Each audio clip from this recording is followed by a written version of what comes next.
kita akan lihat beberapa informasi menarik pemirsa ya terkait dengan market highlight. Bisa Anda saksikan selengkapnya di layar pemirsa. Beberapa isu utama yang menjadi perhatian dari pasar dalam perdagangan kemarin. Ada indeks harga saham gabungan yang mengalami penguatan signifikan pemirsa ya, yang mencetak rekor tertinggi lagi seperti yang baru kita saksikan bersama. Iya. Ada isyaratkan dovish Jerome Powell atau Ketua Bank Sentral Amerika Serikat The Fed makin tegas, rupiah ditutup menguat kemarin 0,35%. IHSG catat rekor lagi tembus 7.600 dan ada Nomura Holding Inc. menaikkan peringkat saham Indonesia dan Malaysia dari netral menjadi overweight. Itu dia pemirsa yang menjadi informasi utama atau market highlights kali ini, dan kita akan beralih ke beberapa agenda ekonomi. Di antaranya dari Asia pemirsa ada IHK inti Bank of Japan atau Bank Sentral Jepang, kemudian juga ada neraca perdagangan Hong Kong, profit industri Tiongkok, dan dari Amerika Serikat pemirsa ada agenda kepercayaan konsumen CB di bulan Agustus, serta dari Eropa ada PDB Jerman. Dari dalam negeri pemirsa ada RUPS dari SBMA. Itu dia pemirsa beberapa agenda yang patut menjadi perhatian. Dan kita juga akan melihat update dari Bursa Asia. Data selengkapnya pemirsa dari Bursa Asia dapat kita cermati bersama. Di mana pada pagi hari ini kompak berada di teritori negatif pemirsa ya. Ada Nikkei yang turun 0,11%, Straits Times Singapura turun 0,13%, Kospi turun 0,44%, dan ada Hang Seng Hong Kong turun 0,76%. Itu dia update dari Bursa Asia yang bergerak di teritori negatif. Nah, indeks harga saham gabungan pasca rekor tertinggi kemarin dan sudah menembus 7.600-an pemirsa di penutupan. Kira-kira peluangnya akan melanjutkan penguatan atau bagaimana, dan rekomendasinya seperti apa, saham mana yang masih menjadi pilihan? Sudah tersambung melalui video conference ada Pak Andika Cipta Labora, analis PT Kanakahita Solvera. Selamat pagi Pak Andika. Halo, selamat pagi Mbak Prisa. Terima kasih banyak untuk waktunya. Pak Andika, pada pagi hari ini kita akan mencermati terlebih dahulu tentunya indeks harga saham gabungan ya yang melesat ke 7.600. Dari kemarin banyak analis yang memproyeksikan sebenarnya memang masih ada peluang ke 7.650, 7.700. Nah, berarti ada potensi penguatan lanjutan. Kalau dari Kanakahita melihatnya Pak Andika seperti apa? Oke Mbak, kalau kita lihat ya IHSG ini secara teknikal ataupun Elliott Wave sendiri memang dia kemarin kembali higher high dan mencetak all time high-nya. Sehingga untuk sekarang ini posisi IHSG sedang berada di wave 3 dari wave 5-nya. Sehingga untuk jangka pendek ya, ini IHSG berpotensi ke 7650 hingga 7670 Mbak. Menguat seperti itu Mbak. Oke, di level 7650 hingga 7670. 7650 sampai 7670 ya. Itu ya, masih berpeluang melanjutkan penguatan. Anda melihat bursa saham Indonesia ini sudah cenderung overweight atau bagaimana? Nah, kalau misalnya untuk jangka pendek memang sudah di akhir kenaikan ya kalau kita lihat wave-nya Mbak. Namun untuk jangka panjang ketika nanti IHSG sudah di akhir kenaikan dan potensi turun untuk membentuk wave 2 ke sekitar 7250 hingga 7300, justru nantinya akan menjadi kesempatan kita untuk kembali mengakumulasi saham-saham big caps ya untuk jangka panjang, seperti itu Mbak. Berarti kita nggak bisa ikutan sekarang ketika masih berada di puncak-puncaknya untuk indeks harga saham gabungan, masih ada penguatan sedikit lebih lanjut. Yang baru ingin masuk kayaknya belum ya, tunggu profit taking.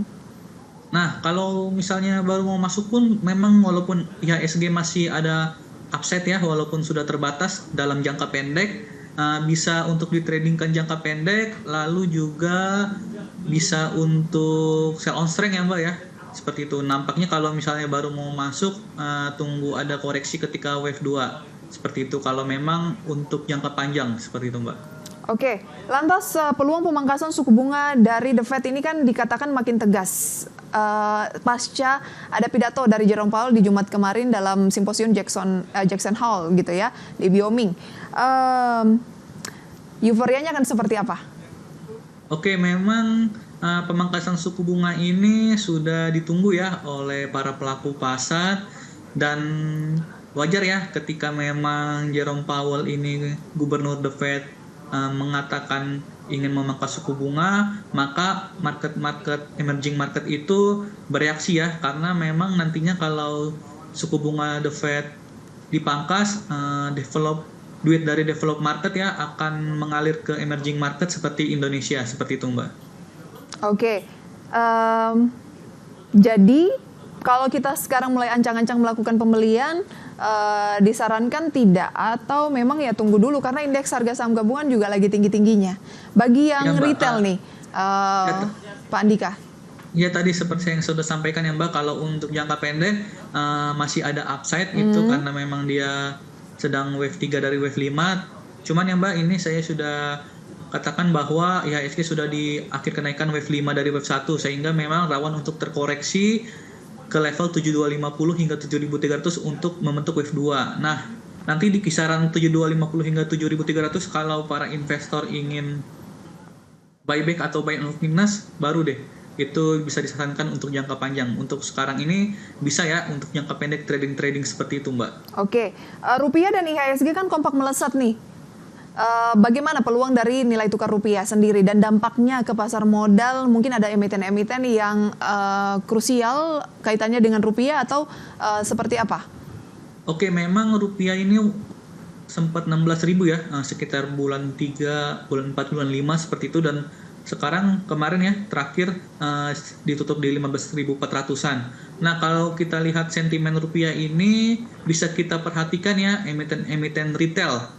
Karena memang emiten-emiten retail seperti Era Jaya, MAPI, mereka kan jual produk impor ya, sehingga ketika rupiah sekarang di 15.400-an, mereka terkena sentimen positif nih Mbak, karena HPP-nya menjadi lebih murah seperti itu. Lalu juga emiten farmasi, karena bahan baku farmasi ini banyak diimpor, dan juga emiten otomotif karena suku cadang banyak diimpor juga ya Mbak, seperti itu Mbak. Kalau menurut saya retail, farmasi, dan otomotif bisa diperhatikan kalau kita mengacu pada rupiah yang sedang turun ke 15.400 ya, seperti itu.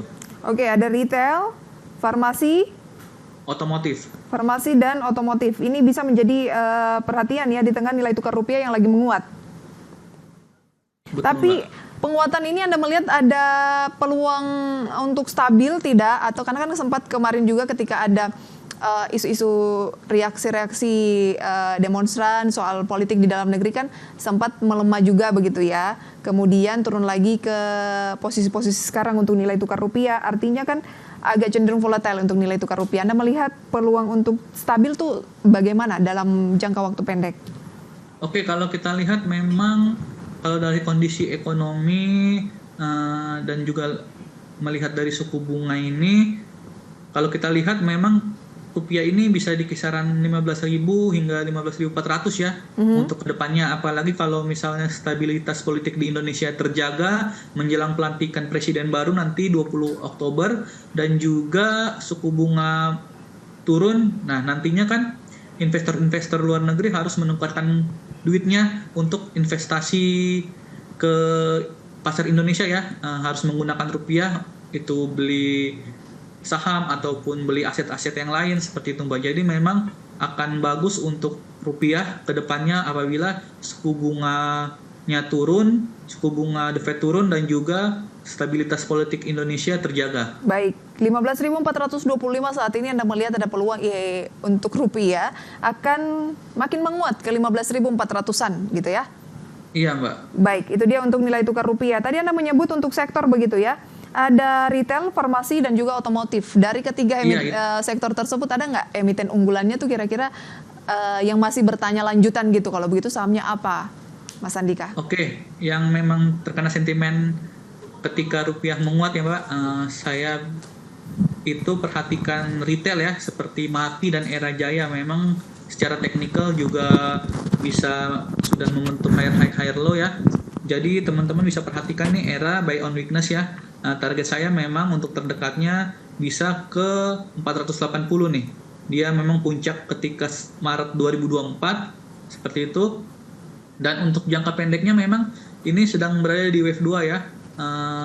Kita bisa perhatikan Era di 410, 404 apabila ada potensi dia turun, bisa di buy earnest, namun kalau dia break 440 nampaknya wave 2-nya cuma sampai 420 sehingga memang bisa langsung menguat lagi nih ke 480 untuk Era Jaya. Untuk Oke. MAPI Ada MAPI sendiri, dan Era. MAPI ini sudah menarik ya karena memang sudah break konsolidasinya seperti itu.